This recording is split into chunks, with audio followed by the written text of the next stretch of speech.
তাই যারা যারা এখনো বিয়ে করেন নাই তারা এই ভিডিওটি দেখেন, এই ভিডিওটি আপনার জীবনকে পরিবর্তন করে দিতে পারে। এই যে নসিহতগুলো করছি যারা আনম্যারিড, তোমার জন্য এগুলো শোনার চেয়ে বেশি দামি। এই ডিসিশনটা এত গুরুত্বপূর্ণ, জীবনে যদি এটাতে ভুল করে ফেলেন কখনো, সারাটা জীবন আপনাকে এই বোঝা টানতে হবে এবং এমন কষ্ট আসবে এটা আপনার ওই যে বিয়ের পর নতুনত্বর সাময়িক সুখ থাকে 1 বছর 2 বছর 2.5 বছর 3 বছর পরে দেখবেন সারা জীবনটা জাহান্নাম হয়ে গেছে। স্বামী দিতে পারলে সে খুশি, দিতে না পারলে অসন্তুষ্ট বেজার। স্বামীকে প্রেসার দিতে দিতে, মানসিক কষ্ট দিতে দিতে স্বামীকে বুড়া বানায় ফেলে দিয়েছে। আমাদের নবীজি দোয়া করতেন আল্লাহর কাছে, আল্লাহ আমি এমন স্ত্রী থেকে তোমার কাছে আশ্রয় চাই যে আমাকে বৃদ্ধ হওয়ার আগেই বুড়া বানায় ফেলবে। বৃদ্ধ হওয়ার আগেও স্ত্রী চাইলে স্বামীকে বুড়া বানাতে পারে। দেখা যায় অনেক সময় অনেক পরিবার স্ত্রীদের মানসিক টর্চারের কারণে স্বামীরা স্ট্রোকের শিকার হয়, রোগ ব্যাধির শিকার হয়, হার্ট স্ট্রোক করে, হাই প্রেসারের শিকার হয়, পেরেশান। দিনের জন্য কাজ করা তো দূরের কথা, দুনিয়া সামলাতে তার সারাদিন চলে যায়। তো এই নারীরা কি হাজরা আলাইহিস সালামের মতো? যখন এমন নারীরা ঘরে ঘরে তৈরি হবে তখন দেখবেন আদর্শ পরিবার ঠিকই গঠিত হবে ইনশাআল্লাহ। তো বিয়ে করলে এই ধরনের মেয়েকে করবেন, রূপের সৌন্দর্য দেখে, টাকা পয়সা দেখে আর অন্যান্য বিষয়গুলো দেখে এত বেশি ইমপ্রেসড হওয়ার দরকার নেই। আপনি দেখবেন দিনদারিতা আছে কিনা। এবং দিনদারিতা কিন্তু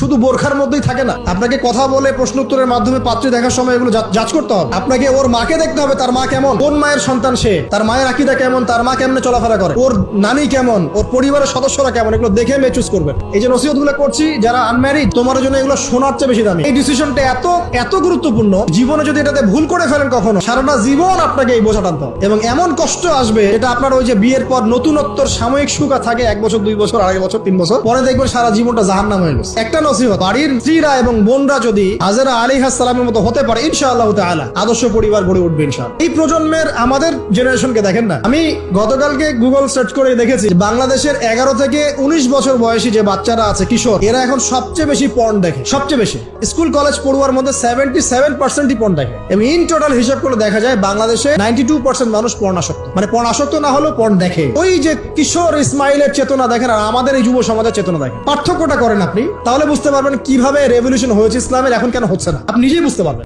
আমাদের কারণেই হচ্ছে না। এখানে আমি পরিবারের হেদায়েত হিসেবে এটা ফাইন্ড আউট করছি, যদি পরিবারের নারীরা হয় হাজরা আলাইহিস সালামের মতো সহনশীলা, সবরকারিণী এবং তাওয়াক্কুলকারিণী, তখনই গিয়ে তাদের গর্ভ থেকে ইসমাইলের মতো সন্তান জন্ম হবে ইনশাআল্লাহ। যাদেরকে আল্লাহর জন্য কুরবানি করতে চাইলে তারা বলবে কোনো সমস্যা নাই, প্রয়োজন আল্লাহর জন্য কুরবান হয়ে যাবে। এখানে কার ভূমিকা বেশি, বাবার না মায়ের? তাকে কিন্তু তার বাবা মানুষ করেননি, তার বাবা ওইখানে থাকেন সিরিয়ায়, শামে, মাঝে মাঝে আসা যাওয়া করেন। তার বেশিরভাগ সময় তাকে প্যারেন্টিং কে করেছে? তার মা।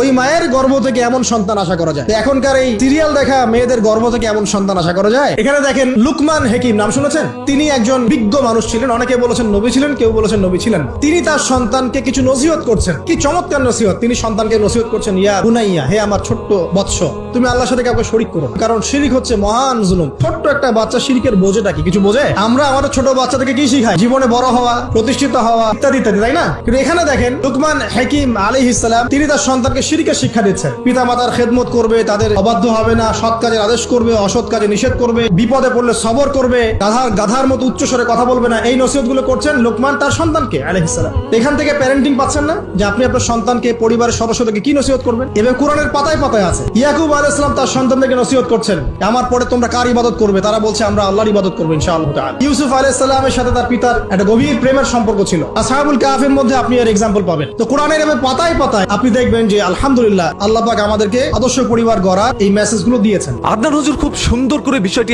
আপনাদের সামনে ক্লিয়ার করেছে। আই হোপ আপনারা সম্পূর্ণ বিষয়টি বুঝতে পেরেছেন। যদি বুঝে থাকেন ভিডিওটি শেয়ার করে দিয়ে। প্রত্যেকটা মানুষ বিয়ে করার জন্য এখন পাগল হয়ে আছে। সবাই বলে বিয়ে করা ফরজ, এই জন্য ফরজটা আদায় তো করতেই হবে। তবে দিনে 5 ওয়াক্ত নামাজ পড়া ফরজ, সেটা আপনারা আদায় করছেন না। কোন মেয়েকে বিয়ে করতে হবে, কোন মেয়ে আপনার জন্য ভালো, সেইগুলো আপনারা কখনো চিন্তা করছেন না। চকচক করলেই যেমন শোনা হয় না, তেমনি দেখতে সুন্দর হইলে সেই মেয়েটি ভালো হয় না। তার শিকড় বা গোড়া কেমন সেটা দেখে বিয়ে করবেন, আদারওয়াইজ পস্তাতে হবে আপনার ভাই সারা জীবন। একটি দিনদার মেয়ে তার স্বামীকে যথাযথ সম্মান করতে পারে। আর স্বামী যেমনই হোক না কেন তার সাথে সংসার করার জন্য সারাটা জীবন ত্যাগ করে দেয়।